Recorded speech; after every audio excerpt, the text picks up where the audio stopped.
just, I guess, open-ended question on how this game kind of felt to you. 34-7 on the scoreboard's impressive. Florida technically outgains you. The action in the game pretty much decisive late in the first half, those 2 minutes with the 3 scores in a row. Just what's the takeaway for you from this game? Strange game. It was a game of momentum and momentum plays. Obviously, you just described it. You know, the momentum there right before the half was big. And basically our turnovers were not as costly as their turnovers. Our turnovers were not very good decisions by the quarterback. And then Kenny had the tough one that came out late. But they were basically like punts. And their turnovers were much more expensive. So, I mean, it was definitely a strange game. I mean, a momentum game. Kirby, congratulations on the win. I know we've been asking about quarterbacks. Anthony, hang on one second. It's really quiet. Like, I can't hear them.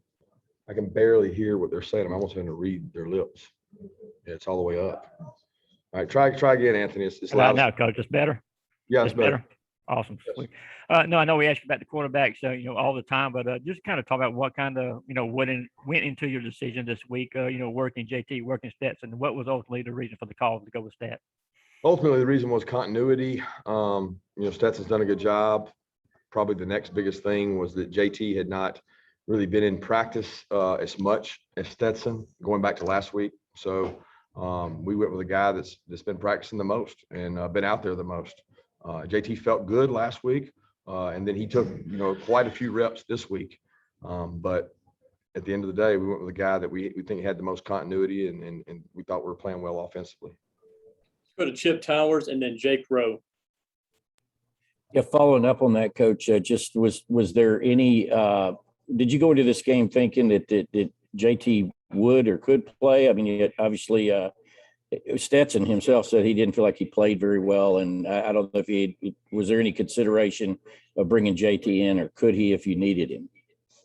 Yeah, we felt like he could play if he needed to. JT practiced well. He didn't feel like he had much pain during the week. He felt really good during the week. But again, we went with the decision of continuity, and JT has not really been able to practice, guys. I mean, he took a few reps last week, and then he took more reps this week. And when you go 3 weeks without taking reps, I think it's really hard to do. And I know you want to keep asking questions. I get it, guys. But at the end of the day, we went with continuity. We think we have 2 really good quarterbacks.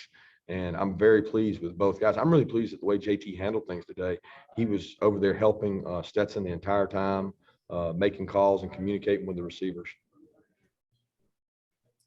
Kirby, talking about you guys defensively, Nolan Smith, kind of a flurry of plays there for you guys with the interception. Can you just kind of talk about that impact, that little moment kind of he had there, and the big plays he made?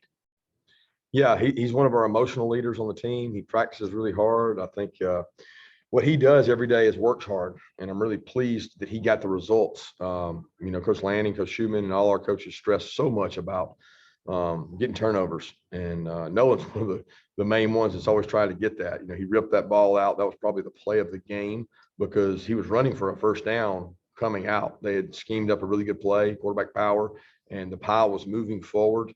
And Nolan was able to get the ball out, which is the most important thing in this game is the ball, guys. And when you get those, it makes it easy to win when you get 3 and 4 turnovers. Let's go to Mark Schleybaugh and then Dean Legge.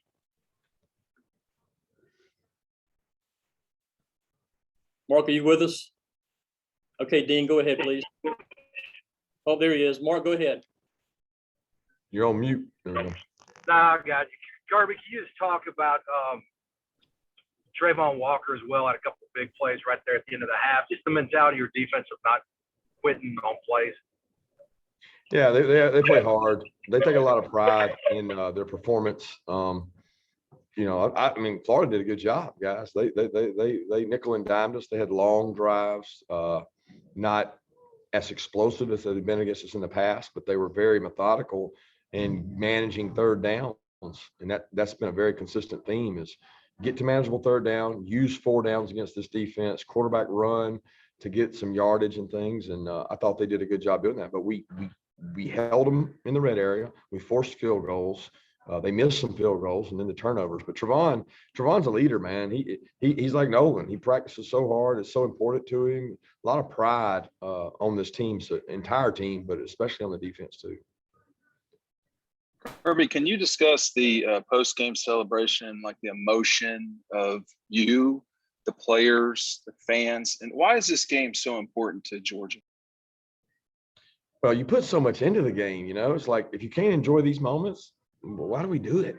If I can't embrace my family and hug them and love it and see the fans that stuck around for it, that's what it's all about to me. I mean, like I had a coach a long time ago tell me, if you can't enjoy those moments, then why are you in the business? And the players, they work hard, guys. They practice so many times a week for this one game.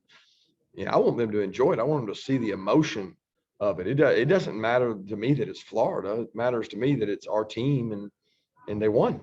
And you take that for granted sometimes. I think, people look at it and say, oh, well, Georgia's going to win this. Georgia's going to win that. Nothing is taken for granted. I mean, you can't. You got to go out and practice. And when you do well and you perform well, you should celebrate with the players so they can see that side of you. And I'm certainly proud of our guys for handling the celebration. I thought we played with great discipline today. Let's go to Mark Weiser and then Mike Griffith. Kirby, Stetson wasn't thrilled about the way the offense played today. Obviously, you guys still won pretty handily. Do you judge the offense kind of in a vacuum for what they do, or complementary football with a great defense and good special teams as well? Both. I mean, answer that question is both. We didn't play perfect today. We had a back go the wrong way. We had a guy read the wrong wristband. We had a guy not block the end. We had a guy jump off sides. I mean, we had all kinds of things, but we had bust on defense too. We're just able to overcome some of that right now on defense with talent and size and speed. And offensively, we did not play our best game. And Stetson didn't play his best game. He did play well enough to win. He did do the things he had to do with his feet. Two really big plays in the game I thought he made with his feet, and he made some good throws too.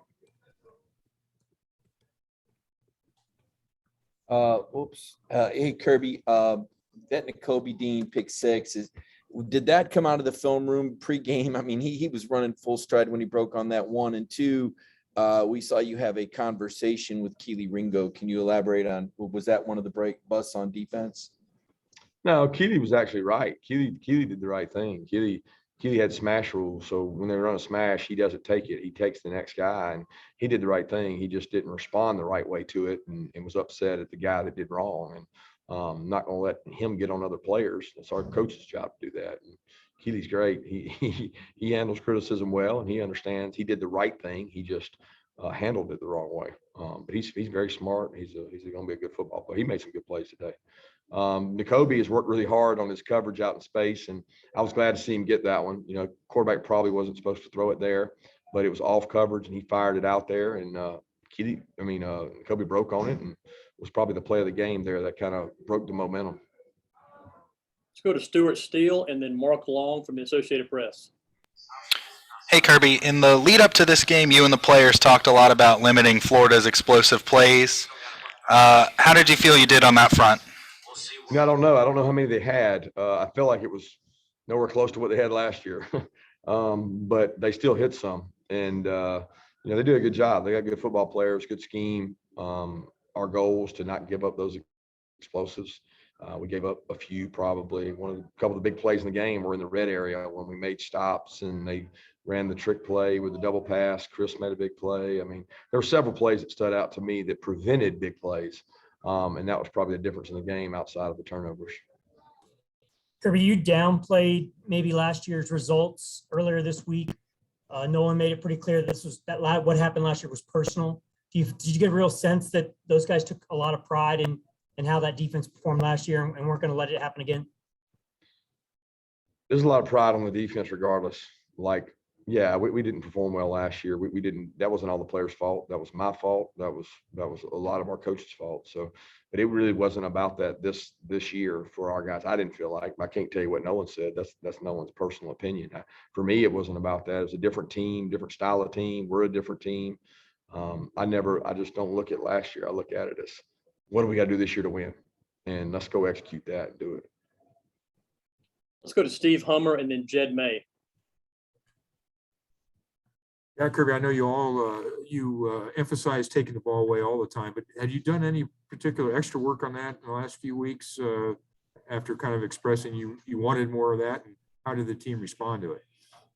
We try, Steve. I mean, I'm still waiting on the magic potion you guys got. I mean, we call everybody in the country, the guys leading the country, and like, what do we got to do to get those turnovers? And there is no rhyme or reason. I mean, the only thing you could say is pressure. Pressure makes mistakes. And there was the one play that they had a guy open. Trayvon made a hell of a play to tip the ball, and then Nolan was in the right place at the right time. But we had pressure on that play with a backer plug. So that was huge to get that done. Nolan stripping the ball out was huge. I mean, if you said that we had done one thing, Coach Lanning lets other coaches present in the defensive meeting during the Nugget presentations, and we had somebody stand up and, show where the defense was ranked. In almost every statistical category, they're ranked top 2, maybe top 3, and then turnovers, it's like 68th in the country. And that offends our guys, but I can't say that's why we got turnovers. I can only tell you that was the attempt to challenge their pride. And it worked out this week. Thank you. Yeah, Kirby, I guess following up on that, when you challenged their pride with the turnovers the way you did, how did you see them embrace that sort of over the bye week and, obviously carry it out onto the field today? Well, we didn't really do it over the bye week. We did it, I think Wednesday or Thursday. We do it when it's closer to the game to try to get them to do it in practice and carry it over. But again, guys, if it was only doing that made it happen, then everybody in the country would be doing it. It's the players going out and executing it. It's sometimes it's the offense making mistakes, and there's probably some throws there that the young quarterback wish he had back. Let's go to Davis Baker and then Palmer Toms. Coach, could you speak about your initial takeaways on the run game and running in between the tackles today? Speak about the run game. Yeah, I thought the first drive, if you're referencing the first drive, we were really successful running the ball and did a good job between the tackles, pounding those guys, moving the ball, play action, boot naked. Thought Monken had really good openers, and I thought we did a good job there, but we weren't able to get points out of it. We stalled out on that first drive. That was unfortunate because I thought we could seize the momentum in the game and really, come at these guys, and did a great job offensively. And then, the grounding killed us because the thought was we were going to be aggressive. We wanted to take a shot on 3rd and 1 or 2, and that was the game plan. And we're going to take a shot because we were going to go for it on 4th. And never did I think we'd get grounding, and then we were forced to kick a field goal. But I was really proud of the guys for the way they started. Thank you. Kirby, what was the atmosphere like on the sideline with those turnovers and how the offense responded to score so quickly after each of those in the first half? It was a whole bunch of momentum. You get momentum like that, and it can be an overswell, and then we had a great drive, in the second half coming out to try to put them away. And I forget what happened on that one, but we ended up not scoring on that one. But, momentum was huge in the game, and we kind of seized it there in the second half. They come in bunches. Let's go to Ross Dellinger and then Connor Riley.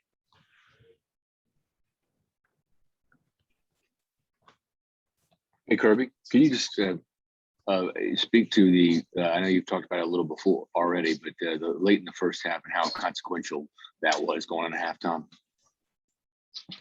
I'm sorry there, Ross. You said how late in the first half, those plays late in the first half. You just speak to how important they were in the game.